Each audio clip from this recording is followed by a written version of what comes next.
कूओ भितरे भालू राति तमाम कूओ भितरे पड़ी छटपट हेले माँ और दुई छुआ भालू एभली घटना देखा मिली मालकानगिरी जिला बालीमेला रेंज सोमनाथपुर पंचायतर कंडेई गाँव में गाँ भितर थिबा एक परित्यक्त कूओ भितरे माँ भालू और तार दुई छुआ राति पड़ जाइथिले।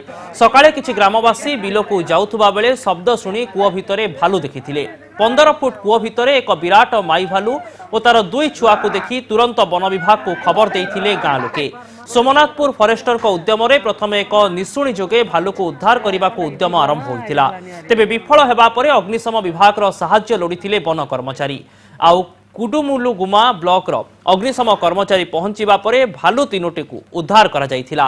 कूओ भितरु बाहरिबा मात्रे भालू तीनोटी जंगल भितर को दौड़ी पड़ाइथिले। सकाळे जेतबेला आमे चाष काम करबा पय आस्थिलु सेतबेला देखिलु कूओ मध्य किसी शब्द शुणवार तापर आम से कूओ पाखक आसी देखिलु किसी लोक आसी देखिलु जे कूओ मध्य किसी भालू तीनोटी भालू पड़ते गोटे माँ और दुईटी शिशु।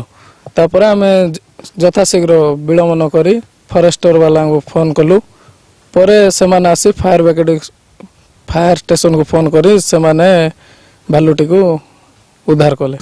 सुस्थ थिले टिके भयभीत थिले किंतु बहुत सुस्थ थिले धाई धाई पड़ेले से माने माँ छुआ गोटे माँ पिठरे गोटे उठिला आ गोटे ता पछे पछे उठिगला उठी पड़ेले।